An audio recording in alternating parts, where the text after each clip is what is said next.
In the rolling hills of northwestern Anatolia, where the Byzantine Empire was crumbling and the Mongol storm was receding, a small Turkish tribe was about to change the course of world history. This is the story of how a nomadic chieftain's dream became the foundation of one of history's greatest empires. Around 1281, when Ertugrul, leader of a modest Turkish tribe, died near the town of Söğüt, leadership passed to his son Osman Bey.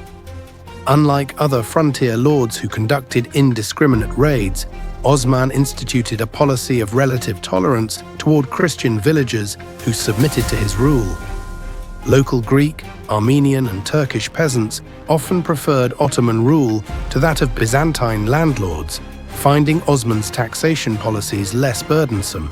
The legend tells us of a prophetic dream that came to Osman early in his rise to power. He saw a great tree growing from his loins, its branches extending to cover much of the known world. Beneath its shade stood mountains, the Caucasus, the Atlas, the Taurus, and the Balkans. From the tree's roots flowed 4 rivers: the Tigris, Euphrates, Nile, and Danube. When the revered Sufi mystic Sheikh Edebali interpreted this dream as divine promise of imperial destiny, it became the foundation myth of Ottoman legitimacy. By 1299, Osman declared independence from the failing Seljuk Sultanate, marking the traditional birth of the Ottoman state. His followers began calling themselves Osmanlis or Ottomans, those belonging to Osman. The nascent realm was organized around military needs, maintaining aspects of nomadic Turkic heritage while adopting Byzantine and Seljuk administrative practices. Osman's early conquests were strategic rather than spectacular. He seized Byzantine castles around Söğüt, gradually expanding his territory and attracting more warriors to his banner. In 1301, his victory over Byzantine forces at Baphius demonstrated that the Ottomans had evolved from mere raiders into a formidable military power capable of defeating imperial armies.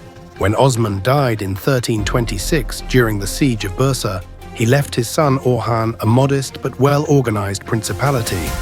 Legend holds that Orhan brought news of Bursa's fall to his father's tomb, fulfilling Osman's final wish. From this humble beginning, a collection of nomadic horsemen transformed into a frontier principality, the Ottoman dynasty would build a power that would endure for 6 centuries and reshape 3 continents. Orhan Gazi's 36-year reign transformed the Ottoman realm from a frontier beylik into a formidable state poised between 2 continents. His first innovation was minting the first Ottoman coins, a powerful symbol of sovereign authority. In newly conquered Bursa, he converted churches to mosques, but also built magnificent new religious complexes, announcing the arrival of a dynasty with imperial ambitions. The Ottoman military system underwent crucial development during this period. Orhan created the Yaya Corps, paid Turkish infantry soldiers who served as the first regular Ottoman military unit. More significantly, he laid the groundwork for what would become the Janissary Corps, an elite force of slave soldiers recruited from the empire's Christian subjects through the Devshirme system. These youths, converted to Islam and subjected to rigorous training, became the Sultan's personal troops, owing loyalty to no one but him. The breakthrough moment came in 1354 when an earthquake damaged Byzantine fortress walls along the Dardanelles. Orhan's son, Süleyman Pasha, seized the moment, capturing Gallipoli and establishing the first permanent Ottoman foothold in Europe. Though Süleyman died shortly afterward in a hunting accident, the process continued under his brother Murad, who succeeded Orhan in 1362. Murad I pursued systematic expansion in both Europe and Anatolia. Ottoman forces advanced through Thrace, capturing Adrianople, Edirne in 1369. Impressed by its strategic location, Murad made Edirne his new capital, symbolically shifting the Ottoman center of gravity toward Europe. From this base, Ottoman armies pushed into Bulgaria, Serbia, and Macedonia. The Ottoman advance alarmed Christian states of the Balkans, who formed a coalition under Serbian Prince Lazar. On June 15, 1389, the two forces met at Kosovo Field in one of history's decisive battles. Though both Murad and Lazar perished, Murad, assassinated by a Serbian noble, who pretended to defect. Kosovo was an Ottoman victory that shattered organized Balkan resistance for decades. Murad's son, Bayezid, nicknamed Yildirim the Thunderbolt for his lightning-quick strikes, accelerated expansion for 13 tumultuous years. He reduced Serbia and Bulgaria to vassal states, pushed into Wallachia and Bosnia, and in 1396 crushed a major crusading army at Nicopolis. In Anatolia, he systematically absorbed other Turkish beyliks, nearly doubling Ottoman territory. However, Bayezid's rapid conquests brought him into conflict with Timur, Tamerlane, in the east. At the Battle of Ankara in 1402, Bayezid found himself outmatched by Timur's superior numbers and tactics. When Turkish contingents in Bayezid's army defected, the battle turned into a rout. Bayezid was captured and died in captivity, and the Ottoman state nearly collapsed. This catastrophic defeat led to an 11-year civil war known as the Interregnum, threatening to undo a century of Ottoman state-building before Mehmed I finally restored unity in 1413. The city had stood for over a millennium, its massive walls rising defiantly above the waters where Europe and Asia almost touch. Constantinople, ancient Byzantium, had withstood countless sieges throughout its long history. But now, in the spring of 1453, it faced its greatest challenge from a 21-year-old sultan with imperial ambitions that matched those of his legendary ancestors. Mehmed II had ascended to the Ottoman throne in 1451, determined to achieve what his predecessors had only dreamed of. "What my ancestors tried to achieve with many campaigns," he declared, "I will accomplish with a single blow." Constantinople was his obsession, the prize that would transform the Ottoman state into a true empire. Mehmed's preparations were methodical and innovative. In 1452, he ordered construction of Rumeli Hisara, a massive fortress on the European side of the Bosphorus. Together with the older Anatolian fortress, these strongholds created what Mehmed called the throat cutter, a gauntlet controlling all shipping through the strait. When a Venetian vessel defied the blockade, its crew was executed and its captain impaled, sending a clear message. The Ottoman siege arsenal was unprecedented in scale and innovation. Mehmed commissioned Hungarian engineer Orban to create siege artillery of devastating power, including a monster cannon that could fire 1,500-pound stone balls. This basilica cannon, so large it required 60 oxen to move and so powerful its blast could be heard for miles, had never been deployed against medieval fortifications designed for an earlier age of warfare. Inside Constantinople, Emperor Constantine XI commanded barely 7,000 defenders to hold walls stretching for miles. His empire had shrunk to little more than the city itself. Despite desperate appeals to Western Europe, only a few hundred soldiers arrived, along with the brilliant Genoese engineer Giovanni Giustiniani Longo, who took charge of strengthening the city's defenses. The siege began on April 7, 1453. For weeks, Ottoman cannons hammered the walls, particularly the vulnerable Theodosian section. Byzantine engineers worked desperately each night to repair the damage, but Mehmed faced unexpected resistance. In one of history's most audacious military maneuvers, he ordered ships hauled overland across the Galata Peninsula and lowered into the Golden Horn behind the protective chain, completing the encirclement. The final assault came on May 29, 1453. Wave after wave of Ottoman troops hurled themselves against the walls. When Giustiniani was wounded and carried from the walls, confusion spread among defenders. A small gate was left open, and Ottoman troops discovered this entrance just as Janissaries scaled the walls near the Blakeney Palace. Emperor Constantine, seeing the city was lost, reportedly cast off his imperial insignia and led a final charge, preferring to die as a soldier rather than be captured. By midday, the conquest was complete. Mehmed entered the fallen city on horseback, proceeding directly to Hagia Sophia. The Sultan ordered the great church converted into a mosque, symbolizing Ottoman victory over Eastern Christianity. Though 3 days of traditional looting followed, Mehmed's vision was transformation rather than destruction. he set about rebuilding Constantinople as the new Ottoman capital, soon known as Istanbul, inviting former residents to return and bringing in Muslims, Christians, and Jews from throughout his domains.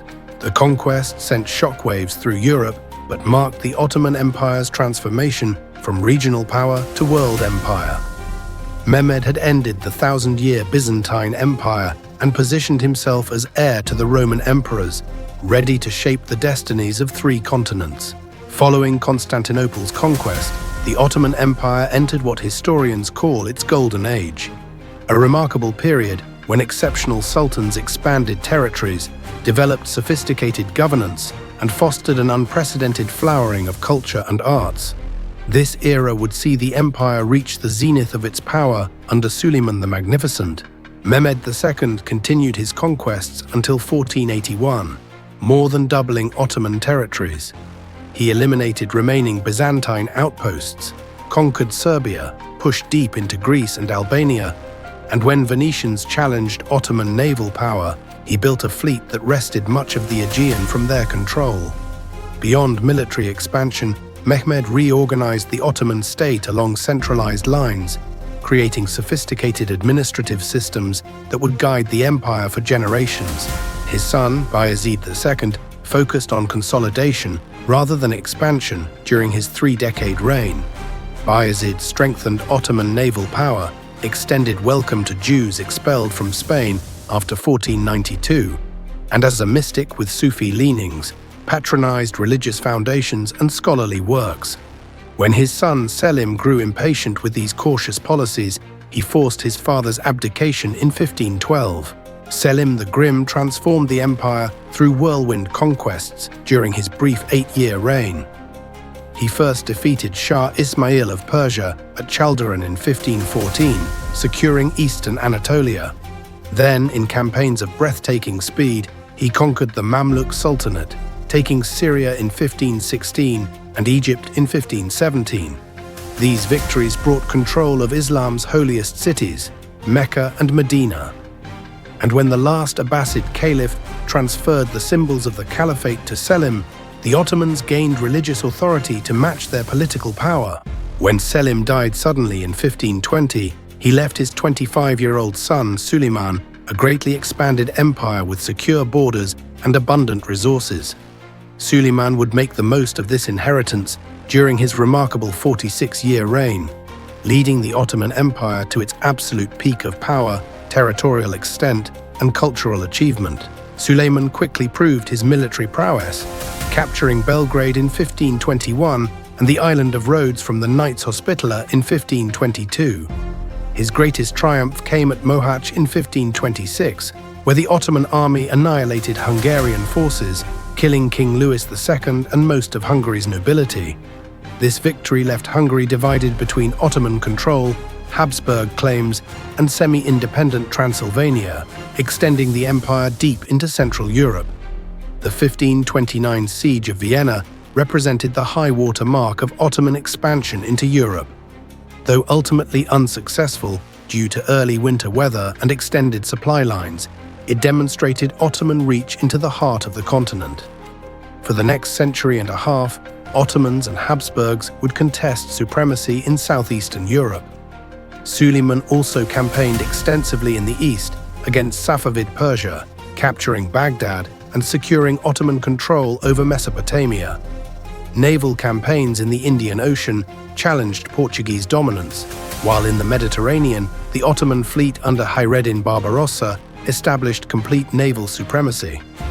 Ottoman diplomacy reached new sophistication levels, with Suleiman establishing a strategic alliance with France against their common Habsburg rivals, a revolutionary departure from Islamic tradition. The Sultan's military achievements earned him the title Kanuni, the lawgiver, among Turkish subjects, and the Magnificent in European chronicles. His domestic developments were equally significant. Suleiman commissioned comprehensive legal reforms, balancing secular regulations with Islamic Sharia, creating a framework for governing the empire's diverse populations that would endure into the 19th century. Under Suleiman, Ottoman administrative systems reached mature form. The palace complex became the heart of governance, with the imperial council including the Grand Vizier, other viziers, military commanders, and chief officials. A sophisticated bureaucracy, staffed by palace school graduates, implemented policies throughout the empire. The Devshirme system prevented hereditary nobility emergence, while religious scholars provided counterweight to executive power. Cultural achievements flourished equally. Mimar Sinan, the empire's greatest architect, designed hundreds of structures including the magnificent Süleymaniye complex in Istanbul. Literature, particularly Ottoman Turkish poetry, reached classical heights. The court supported historians, scientists, and religious scholars who produced sophisticated works across multiple fields. Into this world came Roxolana, later known as Hürrem Sultan, who became Suleiman's legal wife and wielded extraordinary influence. Breaking with tradition, she lived in the main palace and maintained her position as the Sultan's chief confidant until her death in 1558, fundamentally transforming harem politics and imperial succession dynamics. When Suleiman died in 1566 during the siege of Sigetvar, the Ottoman Empire stood at its zenith. Its territories stretched from Algeria to the Persian Gulf, from Crimea to Yemen. Its armies were unmatched, its bureaucracy sophisticated, its cities splendid. Yet within this golden age lay seeds of future challenges that would gradually transform the nature of Ottoman power. At its zenith, the Ottoman Empire governed a vast territory encompassing dozens of ethnic groups, religious communities, and traditional cultures. From North African deserts to Crimean steppes, from Balkan mountains to Mesopotamian valleys, Ottoman rule bound together lands with profoundly different histories. How did a single imperial system successfully manage such extraordinary diversity for centuries? The answer lay in distinctive governance structures that emphasized pragmatic flexibility rather than uniform administration.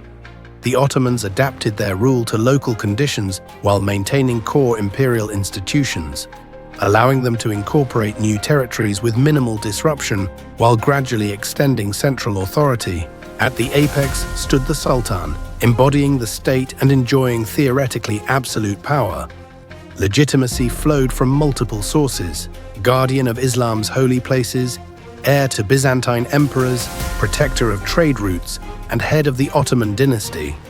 In practice, the Sultan's authority was constrained by Islamic law, established customs, and the practical limits of pre-modern communication. The imperial government operated through specialized departments supervised by the Imperial Council or Divan. The Grand Vizier coordinated governance as chief minister, while other viziers handled different aspects of administration alongside military commanders and financial officials. Most high officials came through the Devshirme system, the periodic levy of Christian boys from rural areas, converted to Islam and educated in palace schools. This slave elite system prevented hereditary nobility emergence that might challenge imperial authority. Military structure similarly balanced power. The Janissary Corps provided elite professional infantry, while provincial cavalry supported by the Timar land grant system extended imperial authority into rural areas. Religious institutions formed another governance pillar, with the ulama scholars maintaining autonomy in religious, educational, and judicial matters, while providing counterweight to executive power. Perhaps most distinctive was the Ottoman approach to religious diversity through the millet system. Rather than forcing uniformity, the empire recognized major religious communities as self-governing entities. Each millet, organized under religious leadership, handled personal status matters like marriage and inheritance according to its own religious law. The Greek Orthodox millet was the largest non-Muslim community, while Armenian Christians and Jews formed their own millets with similar autonomy. This arrangement reflected Islamic jurisprudence regarding people of the book, but developed into a sophisticated administrative system. Non-Muslims paid the jizya tax in exchange for protection and military service exemption. When Spain expelled its Jewish population in 1492, thousands found refuge in Ottoman lands, with Sultan Bayezid II reportedly remarking that Ferdinand made his lands poor while enriching Ottoman territories. Economically, the Ottoman Empire linked diverse production zones into an integrated imperial market while connecting to global trade networks. The empire controlled key commercial routes between Europe and Asia, particularly after conquering Egypt and Syria. Guild organizations regulated urban production throughout the empire, setting standards, controlling trade entry, and serving as intermediaries between craftsmen and the state. Ottoman cities developed distinctive urban cultures. Neighborhoods typically organized along religious lines, each clustering around places of worship, though commercial districts brought various communities together. Istanbul exemplified this cosmopolitan culture, becoming one of the world's largest cities with over 500,000 inhabitants by the late 16th century. This metropolis drew people from throughout the empire, creating a distinctive urban identity, transcending individual ethnic backgrounds. Material culture reflected this synthesis. Architecture combined Byzantine spatial concepts with Islamic decorative traditions and Ottoman innovations. Textiles incorporated Persian, Chinese, Italian, and indigenous motifs. Cuisine blended Central Asian, Persian, Arab, and Balkan traditions into something distinctively Ottoman, yet internally diverse. Intellectual life centered on Turkish, Arabic, and Persian traditions. Ottoman Turkish poetry reached remarkable refinement, following Persian models while developing distinctive forms. Sultan Süleyman himself, writing under the pen name Muhibbi, was the accomplished poet. Historical writing flourished under imperial patronage, while religious scholarship maintained vitality through both mystical Sufi orders and Orthodox Sunni scholars. Daily life varied enormously depending on location, religion, occupation, and social status. For most, life followed agricultural seasons and religious calendars, with Muslim, Christian, and Jewish communities observing their holy days. Coffee culture emerged as a distinctive Ottoman institution during the 16th century, with specialized coffee houses functioning as information exchanges, literary salons, and political forums. Education followed different paths for different groups. Most children received basic religious instruction in neighborhood schools, while advanced Islamic education centered on madrasas. The palace school provided specialized training for future administrators. Though formal education was largely male-dominated, informal knowledge transmission ensured women acquired practical skills and cultural understanding. The legal system balanced religious law with imperial legislation. Sharia courts handled most matters for Muslims, while non-Muslims could choose between their religious courts or Ottoman courts. The Sultan's authority to issue qanun, secular law, allowed the empire to address situations not covered by religious jurisprudence. By the mid-16th century, this complex system had reached mature form, developing governance structures capable of managing extraordinary diversity while maintaining imperial cohesion.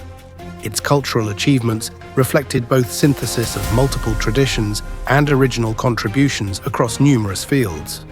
Though challenges would emerge in subsequent centuries, the foundations established during this period proved remarkably durable, shaping life throughout the Eastern Mediterranean world for generations to come. When Süleyman the Magnificent died in 1566, the Ottoman Empire stood as perhaps the world's most powerful state. Yet even at this moment of triumph, subtle shifts were occurring that would gradually transform Ottoman power over the next 2 centuries. His son Selim II, known as Selim the Sot due to his fondness for wine, lacked his father's commanding presence and military experience. He preferred pleasure to governance, delegating most affairs to his capable Grand Vizier Sokolu Mehmed Pasha. The Ottoman succession system underwent crucial changes. Earlier sultans had practiced fratricide, eliminating brothers upon taking the throne to prevent civil war. Following Selim II's peaceful accession, this brutal practice gave way to confining princes to the palace rather than sending them to provincial governorships.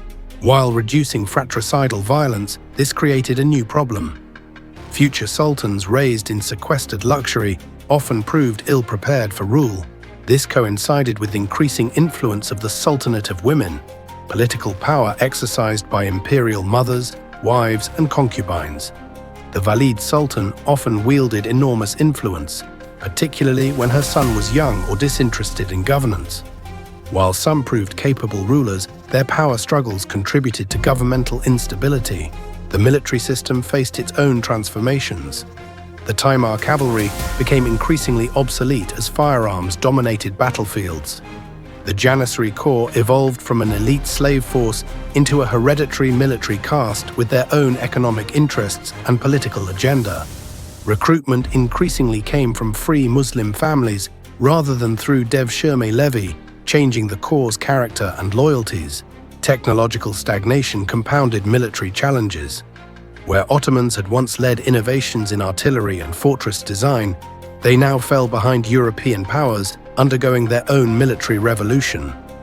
Ottoman firearms production and tactics failed to keep pace with Western developments, and the once formidable navy lost its technological edge. These weaknesses became apparent in costly wars.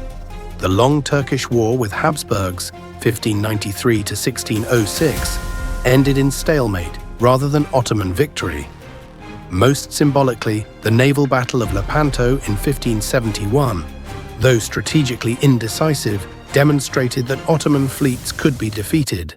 A psychological blow to Ottoman prestige. Economic challenges emerged alongside military setbacks. The 16th century price revolution, fueled partly by American silver, caused severe inflation throughout Ottoman territories. Traditional price controls became increasingly difficult to maintain. The discovery of maritime routes around Africa gradually diverted some Asian trade away from Ottoman-controlled overland routes. The Ottoman Empire's land regime underwent problematic shifts. The Timar system gave way to tax farming, where rights to collect taxes were auctioned to the highest bidder. While initially increasing central treasury revenue, this created perverse incentives. Tax farmers seeking to maximize profits during limited terms often exploited peasants beyond sustainable levels, damaging agricultural productivity. Corruption became endemic. Positions within imperial administration, once reserved for merit-based advancement through devshirme, were increasingly purchased rather than earned. Even the Grand Vizierate sometimes went to the highest bidder rather than the most capable administrator. External threats grew more serious. Habsburg and Russian empires strengthened through military modernization and territorial expansion. Safavid Persia remained formidable. European commercial penetration of Ottoman markets intensified. Yet despite mounting pressures, the Ottoman Empire demonstrated remarkable resilience. Periods of crisis alternated with episodes of revival and reform. Under the Köprülü family Grand Viziers in the latter 17th century, imperial administration was temporarily restored to effectiveness. Ahmed Köprülü led Ottoman forces in conquering Crete, culminating a decades-long struggle with Venice. The empire's territorial reach actually continued expanding in some regions. The Ottoman frontier pushed deeper into Ukraine and Poland-Lithuania, with vassal states like the Crimean Khanate extending imperial influence. In 1683, Ottoman forces under Grand Vizier Kara Mustafa Pasha mounted a massive expedition against Vienna, nearly capturing the Habsburg capital. The failed siege marked a turning point. The Holy League of Austria, Poland, Venice, and Russia inflicted devastating defeats. The Treaty of Karlowitz in 1699 represented the first major territorial losses. Hungary and Transylvania to Habsburgs, territories in Greece to Venice, and lands in Ukraine to Russia. These defeats shocked Ottoman elites into recognizing that traditional methods were insufficient. The early 18th century saw first systematic reform attempts inspired by European models. During the Tulip era under Ahmed III, the empire opened its first printing press, established new military training programs, and sent the first Ottoman ambassadors to European capitals to study Western techniques. These early reforms produced mixed results. Conservative reactions, particularly from religious scholars and Janissary Corps members whose privileges were threatened, often reversed innovations. The Janissary Rebellion of 1730 overthrew Ahmed III and ended Tulip-era reforms. By century's end, the Ottoman Empire had undergone profound transformation. While losing its position of clear military superiority, It had adapted to new geopolitical realities with remarkable flexibility. The empire evolved from an expanding militant power to a defensive multi-ethnic polity focused on maintaining territorial integrity against both external enemies and internal centrifugal forces. As the 18th century progressed, the Ottoman Empire faced an increasingly stark reality. Its traditional methods were failing against European powers that were rapidly modernizing their militaries, economies, and governmental systems. The empire's response would be a century-long struggle between reform and resistance, modernization and tradition, survival and dissolution. The geopolitical environment grew increasingly challenging. Russian power expanded dramatically under Catherine the Great, bringing direct pressure on Ottoman territories around the Black Sea. The disastrous Russo-Turkish War of 1768 to 1774 ended with the Treaty of Küçük-Kaynarca, which granted Russia access to the Black Sea, conceded Crimean territory, allowed Russian ships passage through the straits, and most ominously, gave Russia the right to protect Orthodox Christians in Ottoman lands, providing pretext for future interventions. Equally threatening was the rise of nationalist sentiment among the empire's subject peoples, particularly in the Balkans. Greek, Serbian, and Bulgarian cultural revivals, influenced by Enlightenment ideas filtering from Europe, increasingly challenged Ottoman authority. The French Revolution further spread concepts of nationalism and popular sovereignty that undermined traditional imperial legitimacy based on dynastic and religious authority. Sultan Selim III, reigning from 1789 to 1807, recognized these mounting threats and initiated the most ambitious reform program yet. His new order aimed to create a modern military force trained and equipped along European lines, overhaul the tax system, and reform provincial administration. While making some progress, Selim ultimately faced a conservative coalition of janissaries, religious scholars, and traditional elites who saw his reforms as threatening their privileges and Islamic traditions. In 1807, a janissary revolt deposed Selim and nearly ended the reform movement entirely. The most dramatic challenge to central Ottoman authority came from regional warlords who exploited imperial weakness to create semi-independent fiefdoms. In Egypt, an Albanian officer named Muhammad Ali Pasha seized power following the French occupation under Napoleon. Though nominally acknowledging the Sultan's authority, Muhammad Ali built a modern army and navy, developed Egypt's economy, and eventually threatened the Ottoman heartland itself in the 1830s. The reform impulse survived in Sultan Mahmud II, who ascended to the throne in 1808 amid crisis. Mahmud approached challenges methodically, first consolidating his authority before attempting dramatic changes. The inevitable confrontation with the Janissaries came in summer 1826, in the event known as the Auspicious Incident. When the Janissaries revolted against new military formations, Mahmud was ready. He used loyal artillery units to bombard Janissary barracks, killing thousands and officially abolishing the corps, removing the greatest obstacle to military modernization. With the Janissaries eliminated, Mahmud accelerated reforms across multiple fronts. He created a new army based on European models, reorganized the central bureaucracy, establishing specialized ministries, reformed tax collection, and strengthened direct control over provinces. Even his appearance signaled change as he adopted European-style clothing and trimmed his beard according to Western fashion. The reform impulse culminated in the famous Tanzimat reorganization period beginning in 1839 under Abdul Mejid I. The Tanzimat reforms proclaimed equality before the law for all Ottoman subjects, regardless of religion, guaranteed security of life and property, abolished tax farming, established regular military conscription, and created new secular courts alongside traditional religious legal systems.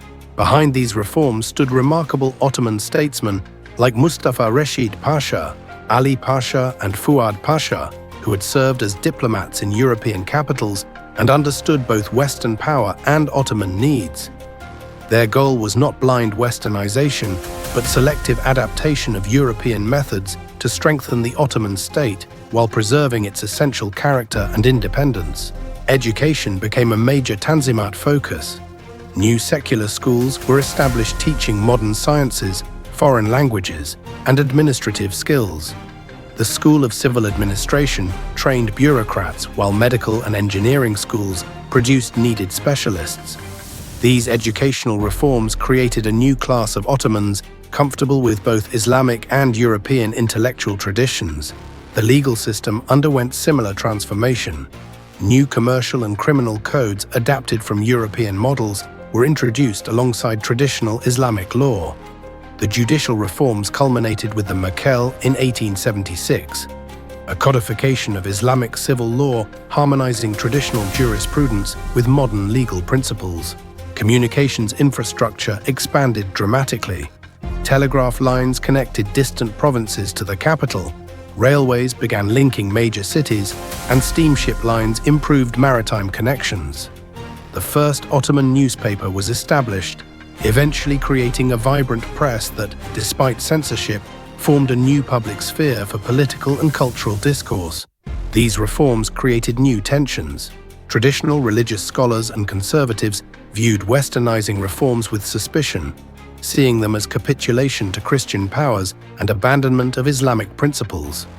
Many Muslims resented equality granted to non-Muslim minorities, who often benefited disproportionately from new economic opportunities through their connections to European merchants. Economic challenges further complicated reform efforts. The Ottoman Empire increasingly functioned as a source of raw materials and market for manufactured goods within the expanding European-dominated global economy. Commercial treaties dating back to the 16th century had granted European merchants advantageous terms, preventing Ottomans from protecting domestic industries through tariffs. The empire took on foreign debt to finance modernization projects and cover budget deficits, gradually losing financial independence. This financial dependency reached crisis proportions in 1875, when the Ottoman government declared partial bankruptcy. European powers established the Ottoman Public Debt Administration in 1881, giving foreign creditors direct control over significant portions of Ottoman revenues. The mid-19th century also saw emergence of new intellectual currents among Ottoman elites.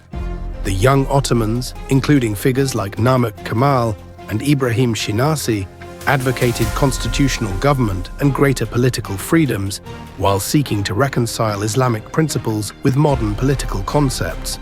These developments contributed to the brief triumph of constitutional government.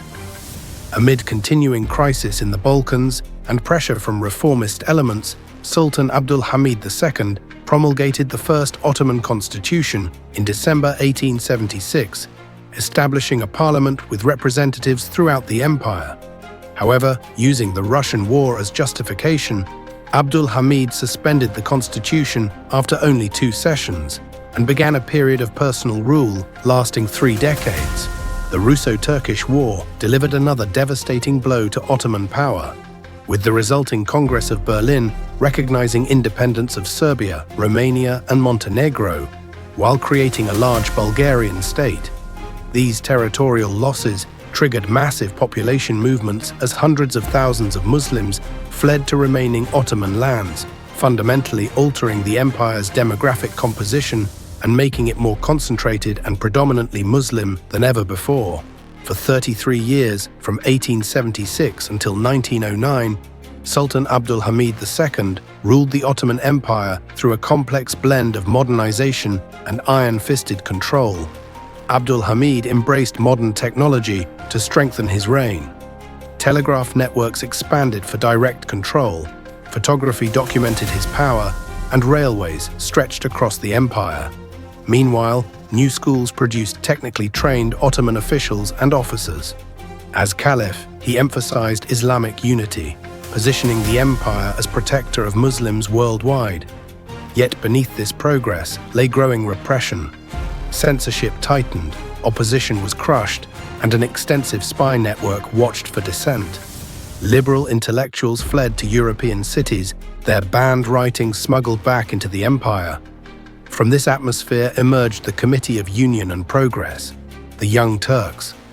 This diverse movement of Turks, Arabs, Albanians, and Circassians united in opposition to Abdul Hamid's autocracy, ultimately leading to his deposition in 1909.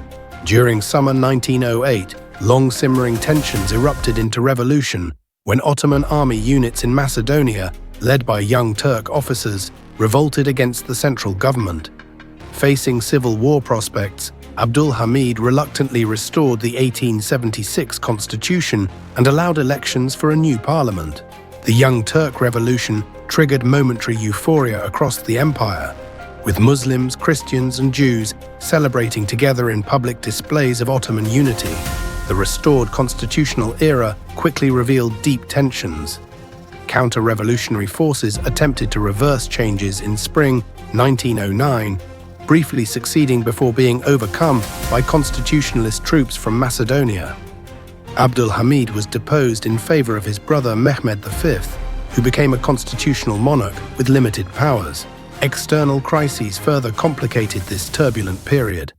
Austria-Hungary formally annexed Bosnia-Herzegovina, Italy invaded and annexed the Ottoman provinces of Tripolitania and Cyrenaica, and most devastatingly, the Balkan Wars swept away nearly all remaining Ottoman territories in Europe, including Salonika and briefly Adrianople.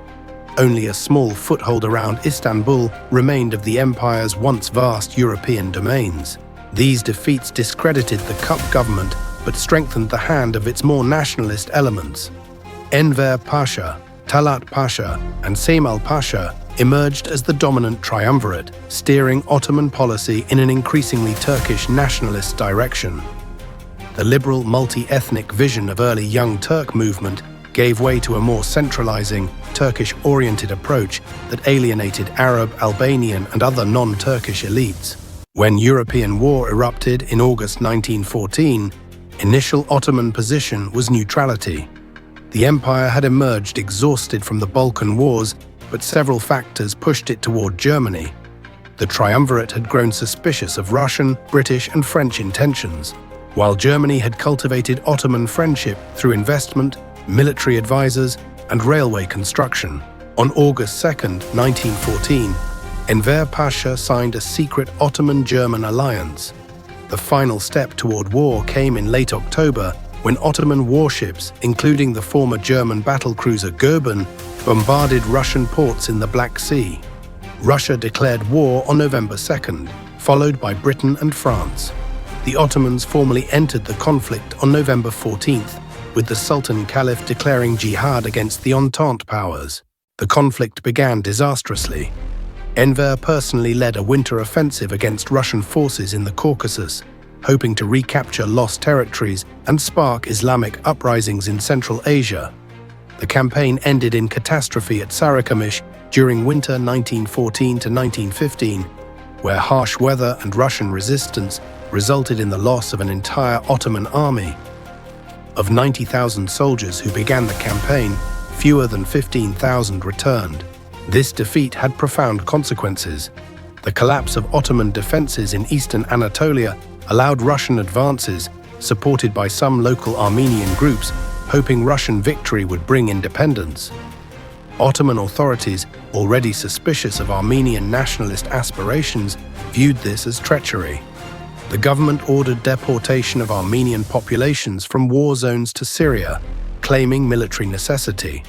What followed was one of the darkest episodes in late Ottoman history. Deportations that evolved into massacres, forced marches, and exposure resulting in hundreds of thousands of Armenian deaths. Meanwhile, British and French planners conceived an operation to force the Dardanelles Straits and capture Istanbul. The Gallipoli campaign began with naval assault in March 1915, but Ottoman minefields and shore batteries repelled Allied fleets. The subsequent amphibious invasion in April turned into a bloody 9-month stalemate. Ottoman defenders, led by Mustafa Kemal, held their ground against British, French, Australian, and New Zealand forces. The campaign ultimately failed, with Allied evacuation in late 1915 and early 1916. But Ottoman losses were even higher. Perhaps most consequential for the empire's future was the Arab Revolt beginning in June 1916. Sharif Hussein bin Ali of Mecca, motivated by Arab nationalist aspirations and British promises of post-war independence, led an uprising against Ottoman rule in the Hijaz. Though the revolt's direct military impact was limited, its symbolic significance was enormous, presenting an alternative vision of post-Ottoman political organization based on Arab identity rather than Islamic unity. By 1917, cumulative effects of years of warfare had brought the empire to its knees. Military casualties approached 1 million. Economic conditions deteriorated dramatically. Disease spread through populations weakened by malnutrition, and inflation rendered currency nearly worthless. Despite these dire circumstances, Ottoman forces continued fighting effectively on multiple fronts until the empire's collapse became inevitable. On October 30, 1918, Ottoman representatives signed the Armistice of Mudros aboard a British warship, ending Ottoman participation in the war. British, French, Italian, and Greek forces soon occupied various Ottoman territories. Istanbul itself came under Allied occupation, with foreign warships anchored in the Bosphorus and international troops patrolling the capital's streets. The Treaty of Sèvres, signed on August 10, 1920, effectively dismantled what remained of the Ottoman Empire. Arab provinces were separated as mandates under British and French control. Eastern Thrace and the Izmir area were given to Greece. The Turkish Straits were internationalized. An independent Armenian state was to be created in eastern Anatolia, and the Kurds were promised autonomy. The rump Turkish state would consist of central Anatolia, effectively rendering it a European protectorate. But events had already begun to overtake this settlement. While the Sultan's government in occupied Istanbul reluctantly accepted Allied dictates, a resistance movement was forming in the Anatolian interior. Its leader was Mustafa Kemal, the hero of Gallipoli, who landed at Samsun on May 19, 1919. When the Istanbul government yielded to Allied pressure and dissolved the Ottoman Parliament in early 1920, Kemal established a rival Grand National Assembly in Ankara on April 23, 1920, effectively creating a dual government situation.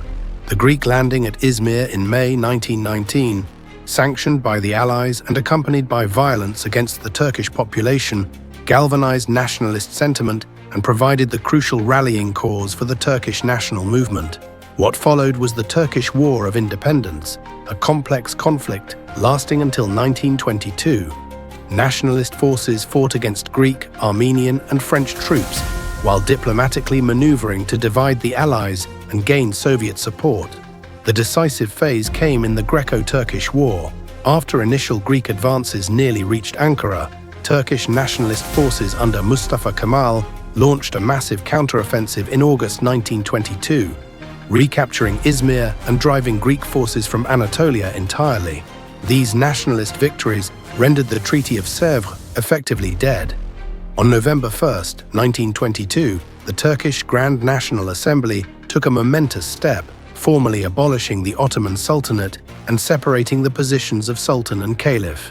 Sultan Mehmed VI, the last Ottoman sovereign, left Istanbul aboard a British warship on November 17, 1922, bringing to an end a dynasty that had ruled for 623 years. The Treaty of Lausanne, signed on July 24, 1923, after months of hard negotiation, recognized the new Republic of Turkey as a fully independent state within borders similar to modern Turkey.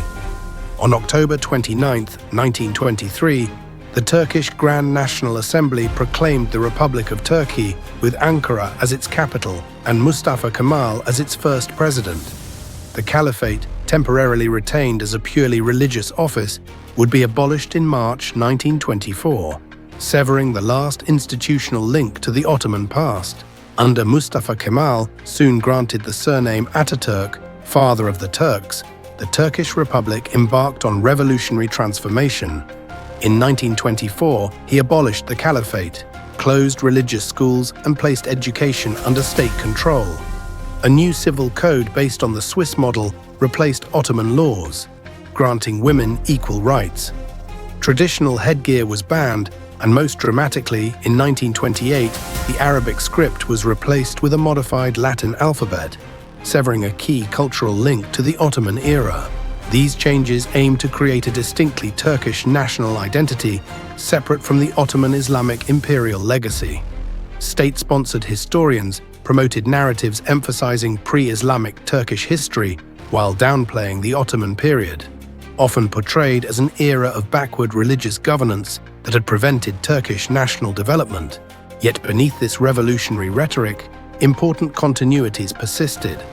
Many Turkish Republic institutions evolved directly from late Ottoman predecessors. The army, bureaucracy, and educational system maintained significant Ottoman organizational features. Most fundamentally, the human capital of the new republic came directly from Ottoman society. Ataturk himself and most associates were products of Ottoman military and professional schools, shaped by late Ottoman intellectual currents. The ambivalent relationship with the Ottoman past would characterize Turkish politics throughout the 20th century and beyond.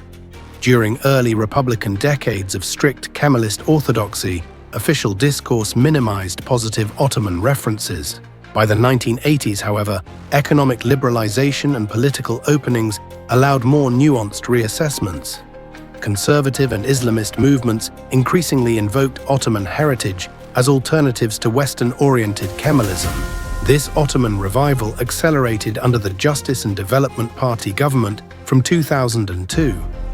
President Erdogan often employed Ottoman symbols and references, positioning modern Turkey as the natural heir to Ottoman grandeur. Government-sponsored historical dramas romanticized Ottoman conquests, Ottoman anniversaries were celebrated, and neo-Ottoman architectural motifs appeared in public buildings. Beyond Turkey's borders, other successor states developed complex relationships with Ottoman legacy. In the Balkans, national narratives often portrayed the Ottoman period as foreign occupation, yet Ottoman influence remained visible in food, music, architecture, and vocabulary. Balkan Muslims, particularly in Bosnia, Albania, and North Macedonia, maintained more positive associations with the Ottoman era. In the Arab world, early nationalist movements had defined themselves, partly in opposition to Ottoman rule, portrayed as Turkish domination. By the late 20th century, however, some Arab intellectuals began re-evaluating the Ottoman period more positively, recognizing it as an era of regional integration and Islamic governance before European colonialism. The Ottoman Empire may be gone, but its legacy endures in stone and spirit across its former territories. From the magnificent imperial mosques of Istanbul to the frontier fortresses of the Balkans, Ottoman architectural masterpieces stand as testament to their power and artistry. Cities from Sarajevo to Damascus still follow Ottoman urban planning principles, their restored monuments now celebrated as precious cultural heritage. Perhaps the most enduring Ottoman legacy lies in the region's cuisine. Imperial Ottoman dishes live on through Turkish, Greek, Balkan, and Arab cooking. Dolma, börek, baklava, and köfte appear in countless variations across these lands. Even Europe's coffee culture traces its roots to Ottoman influence. Yet the empire's administrative decisions and population movements still echo in modern conflicts. From Arab-Israeli tensions to Kurdish nationalism, from Cyprus to the Balkans, many of today's challenges stem from Ottoman-era developments and their transformation after World War I. Our understanding of the Ottoman Empire continues to evolve. Early Western scholars emphasized decline, while nationalist historians minimized Ottoman achievements. Today, we recognize their sophisticated administration, pragmatic diversity management, and remarkable cultural contributions. Popular culture has both reflected and shaped public perceptions of the Ottoman past. Historical productions like the Turkish series Magnificent Century achieved massive viewership across former Ottoman regions, stimulating public interest in Ottoman history, while often revealing more about current concerns than historical realities. The Ottoman Empire ultimately represents more than just a historical polity that rose, flourished, and fell. It embodies a distinctive approach to governance, culture, and identity that developed at the crossroads of Europe, Asia, and Africa. Its legacy cannot be reduced to simple judgments or contained within national boundaries. It lives on in the languages people speak, the food they eat, the buildings they inhabit, the faiths they practice, and the identities they construct.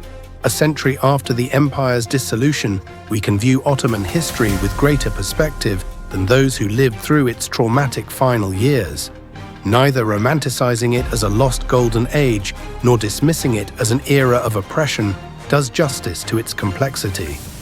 The Ottoman Empire was a human institution with all the achievements and failures that implies, deserving to be understood in its full dimensions as a significant chapter in world history with continuing relevance for our present and future. From a frontier tribe to a world power and back into memory, the story of the Ottoman Empire traces an arc that seems almost mythic in scope. 6 centuries of history spanning 3 continents and countless human lives. What remains when an empire fades lives on in the enduring imprint it left on our world.